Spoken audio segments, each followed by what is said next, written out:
The question 12 is again simple question. A wheel initially at rest is rotated with uniform angular acceleration. The wheel rotates through an angle theta in the first 1 second and through an angle theta in the next 1 second. The ratio theta 2 by theta 1 is. We have already solved this kind of question. हमने solve किया है. तो एक second में पहले एक second में theta 1 फिर दूसरे एक सेकंड में theta 2. Right, if you not able to see, let me go ahead. bigger diagram. ये व्हील है, ये रोटेट हो रहा है. मैंने इस पे एक पॉइंट मार्क कर दिया है ए से बी एक सेकंड में एंगल फॉर और theta 1, B to C angle for और थीटा 2 इन नेक्स्ट 1 सेकंड. तो थीटा 2 और थीटा 1 का रेशियो पूछा है आपको करना क्या पड़ेगा यहाँ पे. First of all you have to use theta मतलब एंगल डिस्प्लेसमेंट का यूज करना पड़ेगा. S equal to u t plus 1 angular formula. Theta equal to initial velocity t plus half alpha T square. Okay, but initial velocity क्या था 0. तो case 1 मतलब first 1 second. So in the first second so you can say from A to B, that is better. So I will cover this theta 1 basically. I will cover this theta 1. Initial velocity 0 था plus alpha T square आ गया half by 2 मतलब. तो theta 1 मुझे मिल गया यहाँ पे. अभी T की वैल्यू 1 डालनी पड़ेगी पहला सेकेंड. तो टी की वैल्यू 1 डालेंगे हम लोग. तो हाफ अल्फा 1 स्क्वायर. तो थीटा 1 आ गया आपका अल्फा बाई 2. केस 2 मैं डायरेक्टली सॉल्व नहीं कर सकता. क्यों नहीं कर सकता? हमको ए पॉइंट पे इनिशियल वेलोसिटी पता है 0. हमको बी पॉइंट वेलोसिटी पता है क्या? नहीं. We don't know this. तो हम लोग वापस वही लॉजिक यूज करेंगे.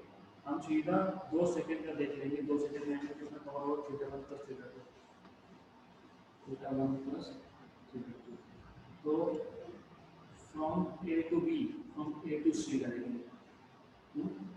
टाइम कितना? 2 सेकेंड्स. एंगल कितना? Theta 1 plus theta 2. Theta 1 plus theta 2. Initial velocity A point पे 0 था तो 0 plus half alpha T square. T यहाँ पे 2 है क्योंकि 2 सेकेंड हो है ना. पहला एक फिर एक. तो ये आपका आएगा theta 1 plus theta 2 is equal to 2 alpha. और थीटा 1 आपको पता है अल्फा 2 है ना. तो theta 2 is equal to 2 alpha minus theta 1 मतलब 2 अल्फा माइनस अल्फा बाई 2. 2 में से हाफ या तो 1.5 मतलब 3 by 2.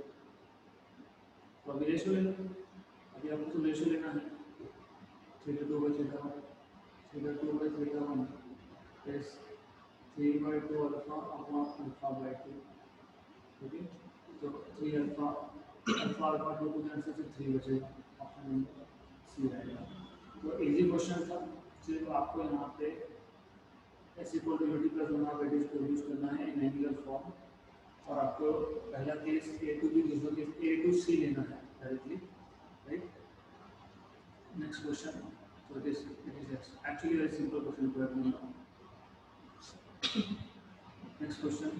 The angular speed of a rotating rigid body is increased from 4 omega to 5 omega. मतलब इनिशियल आपको दिया है 4 ओमेगा, फाइनल आपको दिया है 5 ओमेगा.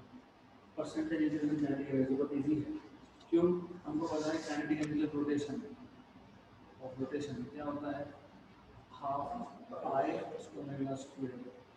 राइट. मतलब kinetic energy of rotation E rho E R is proportional to omega square. Body change नहीं किया तो आई कांस्टेंट है. Moment of inertia is constant for body. Right. आपको बताना चाहिए परसेंटेज चेंज कैसे निकालते हैं. Percentage change in kinetic energy that is final E minus initial E upon initial E into 100. Right. But kinetic energy is proportional to omega square. तो omega final square minus omega initial square upon omega initial square into 100. Right. But what is omega final? 5 omega square. तो 5 omega का square minus 4 omega का square upon 4 omega square into 100. So that is 25 omega square minus 16 omega square upon 16 omega square multiplied by 100. 25 by minus 16 is, you know, it is 9. 9 by 16. So 9 by 16, it is roughly half से थोड़ा ज़्यादा आता है. 8 by 16 half आता है 0.5. 9 by 16 little greater than half, मतलब 56% आ जाएगा आपका answer. So final answer will be 56% after you do calculations. बहुत simple है. Next question, 14. A loop of radius 3 meters and weight 150 kilograms. It rolls on a horizontal floor so that its center of mass has a speed of 15 centimeter per second. How much work has to be done to stop it? मतलब basically ऐसा एक loop है जिसका radius weight दे हमको, mass दे हमको, उसका centre of मास का speed कितनी है 15 सेंटीमीटर पर सेकंड. और आपको पूछ रहा है कि कितना एनर्जी लगेगा इसको वर्क करने में, इसको स्टॉप करने में. जितना एनर्जी होगा इसके पास, इसका कितना एनर्जी होगा दैट यू शुड नो कि required work to stop is equal to energy, मतलब काइनेटिक एनर्जी मोशन में is equal to kinetic energy of rotation plus energy of translation. Energy of rotation plus kinetic energy of translation. क्यों ऐसा? क्योंकि body जब rotate हो रहा है, role हो रहा है, तो ओवरऑल सिर्फ centre of mass translation perform करता है, बाकी सारे पॉइंट्स रोटेशन परफॉर्म करते हैं. ये हमने ऑलरेडी देखा है. ये था half m v square 1 plus k square by r square. इनको ऑलरेडी पता है, राइट? अब एम पता है, यस. पी पता है, yes. K square by r square. Loop of radius. Loop मतलब क्या होता है बताना चाहिए. Loop is a ring. Loop मतलब रिंग, ये बताना चाहिए. Loop means that it is a ring, और रिंग का मतलब होता है के square by r square equal to 1. Therefore work W is half, mass is 150, B is 15 centimeter per second, तो 10 power minus 2 meter per second का square 1 plus 1. तो ये आ जाएगा, आपको सॉल्व करना पड़ेगा. सिंपल, ये 2 और ये 1 plus 1 को कैंसिल. 15 का स्क्वायर 6 plus 15 का स्क्वायर 625. 150 625 225 how much? 15 स्क्वायर कितना होता है? 15 का स्क्वायर कितना होता है? कितना होता है? 14 का स्क्वायर कितना होता है? 20 का स्क्वायर कितना होता है? 225. 225 10 power minus 4. 15 into 225. You should know this. This is how much is 15 into 225? फटाफट होगा. 33 point something आएगा ना. 15 into 225 that is 3300 something. तो ये आपका आ जाएगा ओवर 3.375 जूल, क्योंकि ये जीरोस और 10 के पावर एडजस्ट होंगे, तो you will get about as 3.375 joule. तो क्वेश्चन इजी था. Work required to stop is nothing but kinetic energy of rotation plus kinetic energy of translation. क्योंकि रोलिंग मोशन में ऑलरेडी बॉडी के पास उतना एनर्जी है, जितना एनर्जी है उतना स्टॉप करने में लगेगा. तो सिर्फ आपको निकालना है what is total energy. Basically घुमा फिरा के पूछा है कि how much is total energy, right? Okay. A boy and a man carries a rod of length L horizontally in such a way that the boy gets 1/4 load. Rod है, यहाँ पे एक पर्सन है, बॉय, और यहाँ पे एक man है. They are carrying this load such that the boy gets 1/4 of the load. If the boy is at one end of the rod, the distance of man from the other end is, मतलब ऐसा है कि दोनों एक and पे नहीं. तो boy is holding it here and man is holding it here. Boy is at one end and the distance of the man, मतलब ये पूछा है आपको x from the other end. Okay. Okay. तो बेसिकली क्या है कि बॉय के ऊपर लोड देखना पड़ेगा, पहले वो हम देख लेंगे, क्योंकि you can write in terms of reaction as a normal reaction. तो normal reaction is N1 here and normal reaction is N2 here. क्यों? क्योंकि रॉड एक्शन करेगा बॉय और मैन पे और उसका रिएक्शन होगा। तो reaction on boy N1 will be weighted by 4 जो मेरे को 1/4 लोड है। Normal reaction on man N2 will be 3W/4 क्योंकि 3/4 जो है फिर वो लोड जाएगा मैन के ऊपर। Because in this system rotational motion कहाँ से आएगा? क्योंकि हम लोग ये रोटेशनल लेवल से पढ़ रहे हैं। इनके क्वेश्चन के अकॉर्डिंग ये जो रॉड है ये रोटेट नहीं हो रहा, since the rod is not rotating, rotation कब होता है? जब टॉर्क होता है, मतलब टॉर्क यहाँ पे कांस्टेंट है, there is no torque basically. तो बोल सकते हो टॉर्क 1 इक्वल टू टॉर्क 2, मतलब जितना टॉर्क बॉय अगर मैन नहीं होता तो एक तरफ बेंड होता, मतलब रोटेशन होता, तो torque in that case would be different torque 1। अगर बॉय नहीं होता तो दूसरे एंड पे रॉड रोटेट होता तो टॉर्क 2। तो इस केस में torque are balanced. What is torque? Force into distance, right? Distance कहाँ से? सेंटर ऑफ रॉड से मिलती है। What is the distance of boy from centre of rod? L/2। What is the distance of man is this distance is L minus x. L/2 minus x, K minus x, L/2 minus x. L/2 minus x। तो इस sentence में major करेंगे ना हम लोग, ये distance है ना, टोटल डिस्टेंस L/2 है, this distance is L/2, right? L/2 और ये x डिस्टेंस है फ्रॉम वन एंड, राइट? तो हम लोग डिस्टेंस मेजर करते हैं यहाँ से, तो ये आ गया आपका L/2 L/2 minus x, right? तो दिस डिस्टेंस की बात हो रही है। तो torque 1 is force is N1, distance of the boy from center is L/2, torque 2 is N2, मतलब N2 into distance of the man from center is L/2 minus x. This is W/4 L/2, this is 3W/4 L/2 minus x. cancel। तो ये solve करोगे आप तो L/6 equal to L/2 minus x। तो x is equal to L/2 minus L/6। L/2 minus L/6 सबको पता होना चाहिए वैसे, ठीक है, लेकिन 4L/12 is L/3, option number A. Simple question था, सिर्फ आपको देखना है कि रोटेशन में मतलब torque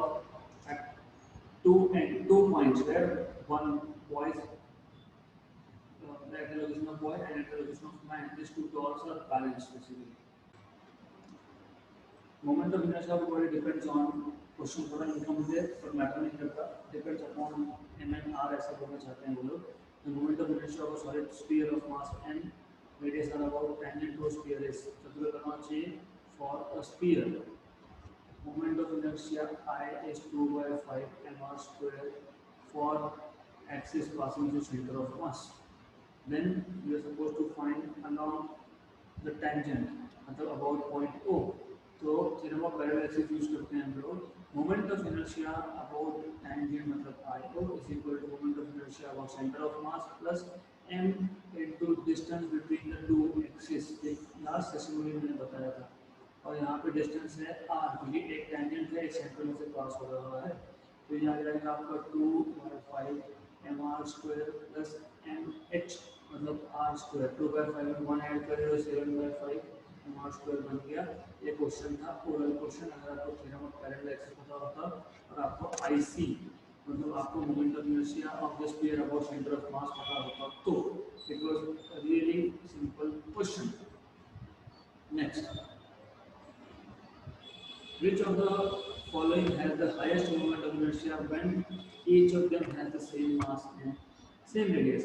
Ring, disc, hollow, sphere, solid sphere। आपको पता है रिंग के लिए mr स्क्वायर होता है, अबाउट डायमीटर बोला है, तो ये गड़बड़ मत करना। अबाउट डायमीटर बोला है, अबाउट इट्स डायमीटर बोला है। तो पहले क्वेश्चन समझ लो, क्वेश्चन के अकॉर्डिंग आपको करना है। क्वेश्चन के अकॉर्डिंग ऐसा है, आपके पास रिंग है, रिंग का about centre of mass and perpendicular to the plane, मतलब आई सी ये होता है m are square. Correct. About any diameter बोला, डायमीटर को कैसे निकालेंगे? सबसे पहले मैं इसको बोलूँगा जेड एक्सिस, मैं इसको बोलूँगा एक्स एक्सिस, और यहाँ पे आएगा वाई एक्सिस। एक्स और वाई एक्सिस हो गया डायमीटर। अब आप यूज करोगे थ्योरम ऑफ परपेंडिकुलर एक्सिस, वो क्या होता है आपको? I Z is equal to I X plus I Y, ये है theorem of perpendicular axis. But I Z is not, I Z is nothing but I C, मतलब that is M are square, क्योंकि I C मतलब moment of inertia of the body about its centre of mass perpendicular to the plane, तो I C is I Z in this case. और I X और आई Y ये है moment of inertia about diameter I D. तो जब मैं substitute करूंगा I Z की जगह डालूंगा मैं आई सी, आई एक्स और आई वाई की जगह डालूंगा आई डी, तो I D plus I D मतलब 2 टाइम्स आई डी, तो I D will be I C by 2, मतलब एम आर स्क्वायर बाई 2। ये मिल गया आपको रिंग का केस, तो ये रिंग का केस हो गया। सिमिलरली डिस्क के केस में, for disc you will use the same thing, सिर्फ वहाँ पे डिस्क के केस में ये रिंग का हो गया आपका। तो ये था आपके लिए रिंग का। डिस्क के केस में से फर्क इतना पड़ता है कि आईसी जो होता है वो एम आर स्क्वायर बाई 2 होता है ऑलरेडी, फिर आईडी जो आएगा वो आईसी बाई 2 होगा, मतलब एम आर स्क्वायर बाई 2 मतलब 4 हो जाएगा। अब वो डायमीटर इतने फर्क है। उसके बाद हॉलोस्फीयर, हॉलोस्फीयर के केस में, हॉलोस्फीयर के केस में अबाउट एनी डायमीटर, तो डायरेक्ट फॉर्मूला है वो, क्योंकि स्फीयर में आप कहीं से भी एक्सेस डालोगे तो वो डायमीटर ही बनता है वो। तो उस केस में होता है 2/3 एम आर स्क्वायर। और सॉलिड स्फीयर के केस में मैंने भी लास्ट एग्जांपल में लिखा था I D is 2/5 m are square. अभी मैक्सिमम पूछा है आपको हाईएस्ट मोमेंट ऑफ इनर्शिया, मुझे बताओ एम आर स्क्वायर 2 बड़ा या एम आर स्क्वायर 4 बड़ा या 2/3 एम आर स्क्वायर बड़ा या what?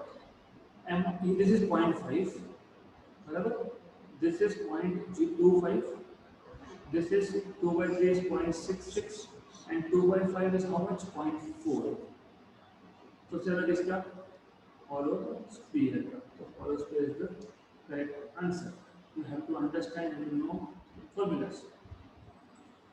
Next question, three bodies, a ring, a solid cylinder and a solid sphere, rolls down the same inclined plane without slipping. They start from rest. The radii of the body are identical. Which of the following bodies reach the ground with maximum velocity? आपको याद होगा आपने velocity का expression बनाया था rolling body के लिए।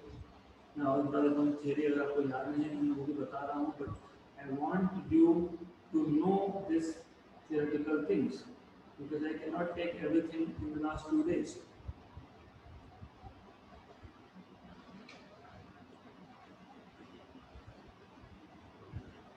सो ऐसा है, ये हमारे पास इंक्लाइन प्लेन है, यहाँ से बॉडी रोल हो रहा है, इनिशियल वेलोसिटी 0 ए पॉइंट पे, जब ए पे पहुंचेगा तो वेलोसिटी v, तो हमको निकालना है वेलोसिटी v।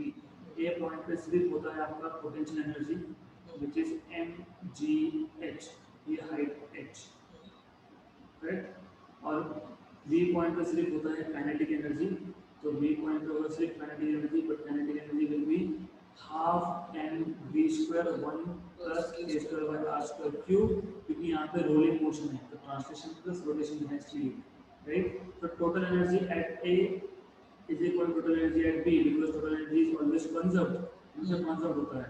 तो total energy at A is only mgh और at B point at B point is only kinetic energy, तो आप इक्वेट करोगे तो आपको मिलेगा half m v square 1 plus a square by r square equal to m g H.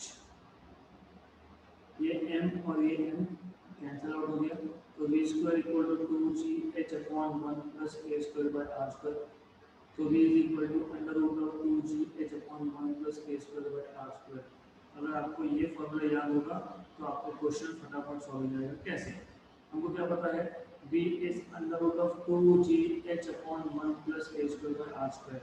Ring के लिए हमको पता है 1 plus a square by r square, a square by r square is 1, तो रिंग के लिए अगर लोगे आप a square by r square equal to 1, मतलब डिनोमिनेटर में आ जाएगा डायरेक्टली 2 1 प्लस 1, ठीक। तो नॉर्मली जब मैं याद रखता हूँ तो मैं के स्क्वायर बाय आर स्क्वायर नहीं, मैं 1 plus k square by r square याद रखता हूँ। तो 2gh अपॉन 1 प्लस 1 इज 2 मतलब under root of gh, under root of gh। Similarly अगर आप सॉलिड सिलेंडर की बात करें, सॉलिड सिलेंडर मतलब डिस्क होता है, सॉलिड सिलेंडर मतलब डिस्क होता है, और डिस्क के लिए आपको पता है के स्क्वायर बाय आर स्क्वायर होता है हाफ, राइट। तो हाफ 1 प्लस हाफ इज 3/2, तो यह रहेगा under root of 2gh upon 3/2 मतलब 4/3gh का क्यूब। सिमिलरली सॉलिड स्फीयर के लिए आपके पास होता है, सॉलिड स्फीयर के लिए आपके पास होता है के स्क्वायर बाय आर स्क्वायर की वैल्यू 2/5, तो v आपके पास आ जाएगा under root of 2gh, 1 plus 2/5 is 7/5, तो यह आ जाएगा 10/7 अंडर रूट ऑफ gh। अभी 10/7 ज़्यादा या रूट gh ज़्यादा या फिर 4/3, 4/3 10/7 ज़्यादा है कि 4/3 ज़्यादा है? How much is more? Of course 10/7, तो ऑप्शन नंबर सी। तो आपको फॉर्मूलाज पता नहीं होंगे तो क्वेश्चन सॉल्व नहीं होगा, you need to know formulas. A body is rolling down an inclined plane if kinetic energy of rotation is 40%. Energy of rotation is 40%. इसका 40% of translation है। तो ER/ET याद है आपको 40/100, 40/100 मतलब 2/5, तो सीधा जो है सॉलिड स्फीयर होता है बात खत्म। क्यों? क्योंकि इसलिए ये नीचे ट्रांसलेशन है। ऐसा क्यों? क्योंकि ER मुझे पता है rotation I omega square by 2, और ट्रांसलेशन मुझे पता है half m v square, half half cancel, तो I is m k square और omega is b square by r square upon m b square, cancel cancel cancel cancel, तो ER/ET, ये मैं बार-बार आर लिख रहा हूँ, kinetic energy rotation to that of energy of translation, ये ratio आता है के स्क्वायर बाय आर स्क्वायर, तो k square by r square to the power मतलब सॉलिड बॉन्ड है, खत्म। Okay, what have you not understood here?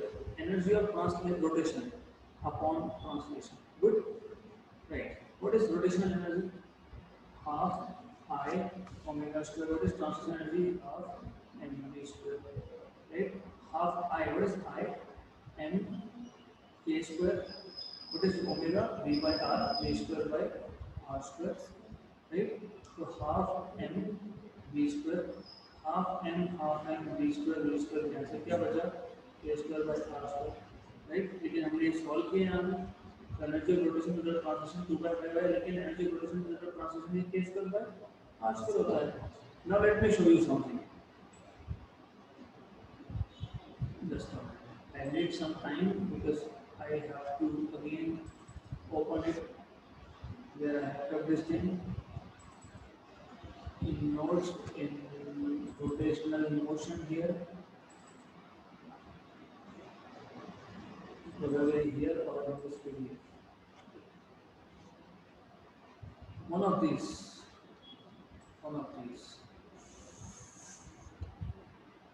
क्या था? Rotation energy was 40% of translation, ऐसा बोला था हम लोगों को, right. So now you look here, तो आप लोगों को समझेगा यहाँ पे translational to that of total, translation to the total, ratio of translation energy to the total rotation to that of total, ये ऑलरेडी यहाँ पे कैलकुलेटेड है, राइट। तो यहाँ से भी आप निकाल सकते हो। I mean, you need to just see how much is the percentage of total to the translation and total to the rotation, दोनों का रेशियो लेकर बात करना। तो this is one thing you can do, इस नोट्स में दिया है, तो ये नोट्स दूंगा मैं, शायद इसमें भी मैंने दिया है एक बार, I am not now, no I have not done it here, right. So I will be sending you this notes. Let's go to next question now. The moment of inertia of a rod of length L about an axis passing through its center of mass and perpendicular to the rod is I, मतलब आपको ये दिया हुआ this is I. The moment of inertia of a hexagonal shape formed by 6 such rod, तो मैंने एक rod यहाँ लगाया, एक यहाँ लगाया, एक यहाँ लगा दिया, एक यहाँ पे लगा दिया ऐसा, और एक यहाँ पे लगाया है और एक यहाँ लगाया है ultimately, right?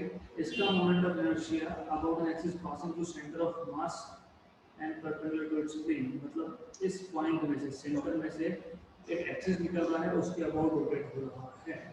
What is the moment of inertia of this system? तो हम लोग क्या करेंगे, हम लोग पहले एक रॉड का देख लेंगे, सिंगल रॉड, राइट?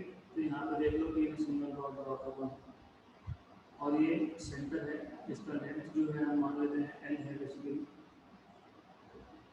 ये point centre O, centre C बोल देते हैं इसको बेटा, C and C, this length is L. You should know for a hexagon ये जो साइड्स बनते हैं इसके, मतलब what I am doing is this, something like this. तो pardon me for my drawing.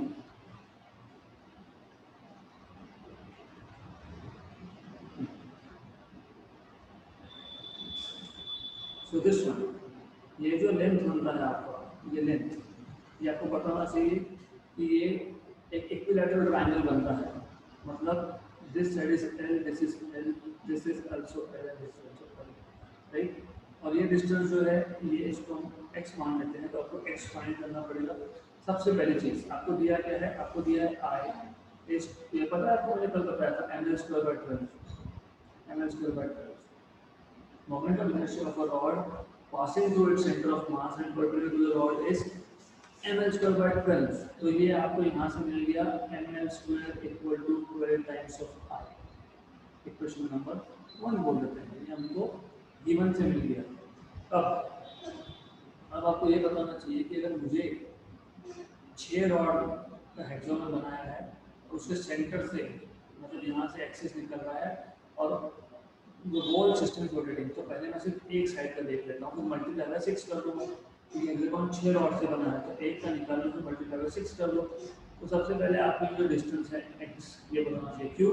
क्योंकि एक्सिस यहाँ से पास हो रहा है C से, और दूसरा पॉइंट आपका P बोल सकते हो आप, P यहाँ से आपको, मतलब this is P here, right?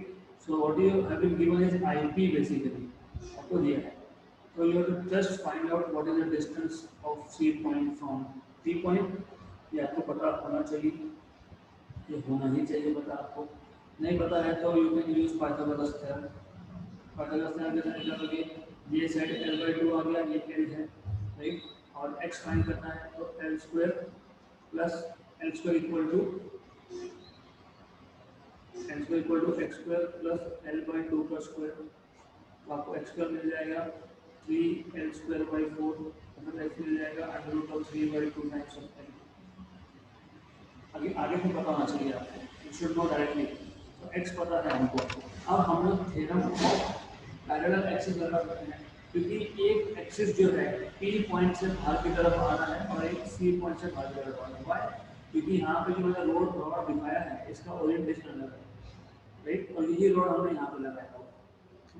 So you should know, what you should know is that moment of inertia about point C is about point P plus mx square, parallel axis theorem। IP क्या है आपको already पता है, ml²/12, ये दिया ही है हमको, ml²/12 it is given, plus mx square, और x के ऊपर है 3L²/4, right? Correct, x square की बात कर रहा हूँ, x square। So if you do this, आपको ये क्रॉस मल्टीप्लाई करके, मतलब 3 से मल्टीप्लाई और डिवाइड करके 9 + 1 10, इसको सॉल्व करना पड़ेगा आपको, and you should get 5ml²/6, बराबर? ये हो गया आपका एक रॉड, तो टोटल कितना होगा 6 times of IC। So I total, क्योंकि हेक्सागन में 6 रॉड थे, तो 6 टाइम्स ऑफ IC, मतलब 6 टाइम्स ऑफ 5ml²/6, कैंसिल, मतलब 5ml², बट ml² कितना है आपके पास 12I, तो 5 × 12I that is 60I, that is 60, क्योंकि यहाँ पे ml² आपके पास 12I था, मैं आपको बता रहा हूँ। हमें बोला है एक रॉड के सेंटर से, मतलब यहाँ से जो एक्सिस बाहर निकलेगी, अभी कंफ्यूजन क्या होता है, ये एक्सिस हो या if the axis coming out from the plane, ये सेम होता है, डजंट मैटर। अभी मेरे पास ये रॉड है मेरे हाथ में, अभी ऐसे रोटेट किया या फिर एक्सिस यहाँ पे है उसको ऐसे रोटेट किया, इज द सेम थिंग। तो वो आपको दिया था आई पी, आई पे आपको दिया था आई और आपको बोला था एम एल स्क्वायर बाई 12 आपको एक होना चाहिए, तो आपको यहाँ से मिल गया था m l square equal to 12 I. फिर हमने क्या किया कि जो 6 साइड थे एक्सएल के, हमने एक एक साइड के लिए सॉल्व कर लिया। वो कैसे, वो ऊपर मैंने बताया आपको, because XL always makes equilateral triangle at the centre. तो हमको basically using that, using theorem of parallel axis, हमने निकाल लिया what is the moment of inertia from the centre due to one rod. कितना आया वन रॉड के लिए, 5 m l square हुआ 6, तो 6 के लिए कितना आएगा 6 into 5 m l square by 6, but m l square is 12 I, तो 5 इंटू 12 आई इज 60 है। तो ऐसे ये क्वेश्चन सॉल्व होता है। सी 21 I want you to do as assignment, important question है, you should know how to do it, you should try at least 22, so 22 ध्यान दो, 21 is assignment, let's go for 22, 22 is also good, ध्यान दो यहाँ पे, two disks of moment of inertia I1 and I2 and angular speed omega1 and omega2 are rotating around co-linear axis, मतलब ये axis है, यहाँ पे पहला बॉडी है, यहाँ पे दूसरा बॉडी है, they are rotating about the same axis. इसका moment of inertia I1, speed of rotation omega1, I2 and omega2, right. अब हमने एक two are made to rotate together, मैंने अभी क्या किया, एक के ऊपर दूसरे को स्टिक कर दिया और दोनों को एक ही एक्सिस के अलावा अभी रोटेट कर रहा हूँ, स्टिक हो गया वो। ऐसे क्वेश्चंस में आपको पूछा है what is rotational kinetic energy of the system, rotational kinetic energy हमको पता है, rotational kinetic energy is half I omega square. I कौन सा, टोटल आई, ओमेगा कौन सा, फाइनल ओमेगा, मतलब स्टिक करने के बाद, राइट। ऐसे क्वेश्चन में कभी भी एंगुलर मोमेंटम का कंजर्वेशन यूज होता है।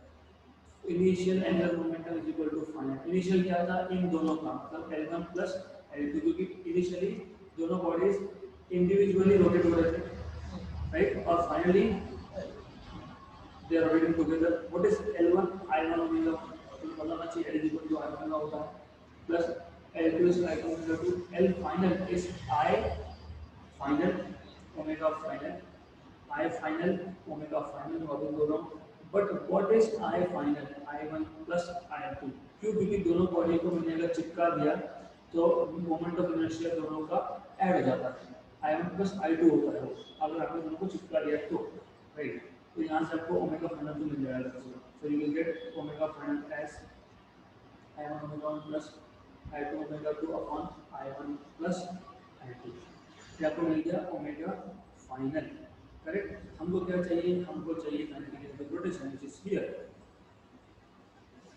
मैंने ऑलरेडी बताया आपको that I total will be I1 plus I2, omega final का स्क्वायर मतलब I1 omega 1 plus I2 omega 2 का square upon I1 plus I2 का स्क्वायर, ये एक और ये कैंसिल, मतलब आपको बचेगा हाफ I1 ओमेगा 1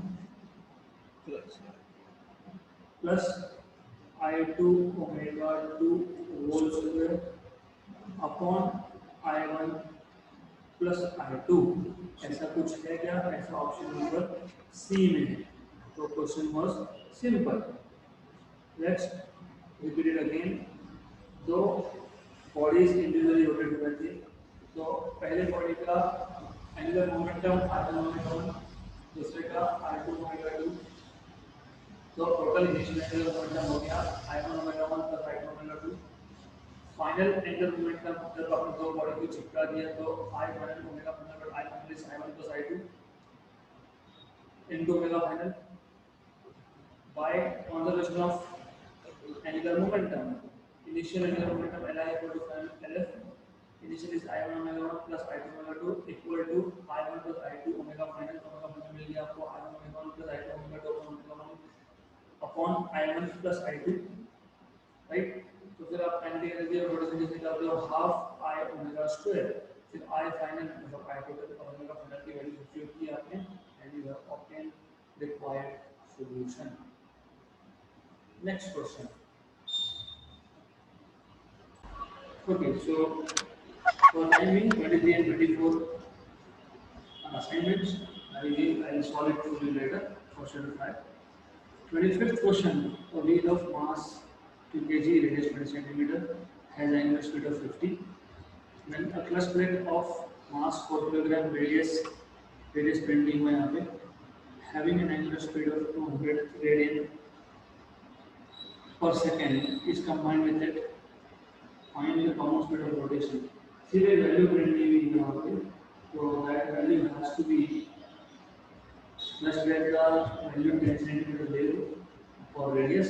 Okay, तो हमको ऑलरेडी पता है, अभी लास्ट क्वेश्चन में मैंने आपको बताया था ओमेगा फाइनल आएगा I1 omega 1 plus I2 omega 2 upon I1 plus I2. I1 मतलब N1, 1 मतलब ring, R1 square omega 1 plus N2, 2 मतलब plus plate, R2 square omega 2 upon M1 R1 square plus M2 R2 square. Good. Okay. What is M1 is 2. 20 centimeter is nothing but 0.2 meter. तो 0.2 का square और omega आपको दिया है 50 plus M2 mass of plus plate is 4. Radius of plus plate मैंने बता दिया आपको 10 सेंटीमीटर लेना है, मतलब 0.1 लेना है, और 200 उसका स्पीड है upon 2 into 0.2 square plus 4 into 0.1 square. तो ये आ जाएगा आपका 100, 50 into 100, 100 into 0.2 का स्क्वायर, मतलब 2 into 10 power minus 1 का square is 4 into 10 power minus 2. तो 4 आ जाएगा ये 4 प्लस 0.1 10 power minus 1 का स्क्वायर 10 power minus 2 और प्लस 2 बाहर कैंसिल हुआ तो 8 आ गया, 8 upon. Similarly, this you can solve. This is 4 into 10 power minus 2 plus 4 into 10 power minus 2. Right?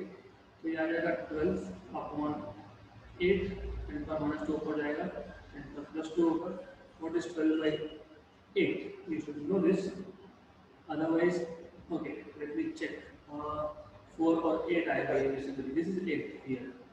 क्योंकि ये 2 का स्क्वायर इज 4, तो ये आपका 8 आ जाएगा, तो ये नीचे भी आपका 12 आ जाएगा, तो 12 और 12 कैंसिल हो जाएगा, तो 10 पावर 2 इज 100 रेडियन पर सेकेंड. मैं आपको बता रहा हूँ, सबको बता रहा हूँ. I am telling you again 2 and this forget about it. I have multiplied 50 into 2, that is 100. 0.2 का square is 0.04 into 100 is 4. Similarly यहाँ पे 0.1 का स्क्वायर है 0.01 into 200 is 2, 2 into 4 is 8. हाँ, और नीचे भी वैसे हमने कैलकुलेशंस किए और 10 पावर 2 आया और 100 आया. तो क्लच प्लेट को रिंग लेना है और फिर उसका रेडियस जो है वो मिसिंग है यहाँ पे, वो 10 सेंटीमीटर देना है आपको. दैट्स इट, इतना ही था. Right. So clutch plate and flywheel both are taken to be disc and they are actually disc. So mr square by 2, mr square by 2, नीचे भी 2, नीचे भी 2. 2 कॉमन निकल के कैंसिल आउट हो जाता है. That's why we don't write it here. हायर ध्यान में तो आप लिखते हो इसको without 2 in the denominator. So that is the idea. So clutch plate and flywheel both are to be considered as disc. It should be clear now. Right? Good. मैंने ring इसलिए बोला क्योंकि वो 2 कैंसिल कर दोगे तो mr स्क्वायर फॉर्मूला किसका बनता है, इसलिए मैंने बोला. क्योंकि नॉर्मली हम लोग फ्लाईव्हील क्लच प्लेट के ऊपर ही फिक्स करते हैं, तो that's why flywheel is a disc, clutch plate is a disc. Right, दोनों में बाय टू आ गया, बाहर निकल गया. तो फॉर्मूला आसान करने के लिए what is easy, ring 1 m1 r1 square omega plus omega 1 plus m2 r2 square omega 2 upon m1 r1 square plus m2 r2 square. क्या अगर 2 लिखेंगे फिर कॉमन निकाल कैंसिल करेंगे. That's why I give this as a trick. But if you're not comfortable, then you just take it as a disk और फिर 2 डालो और उसको कॉमन निकाल के कैंसिल आउट करो. राइट.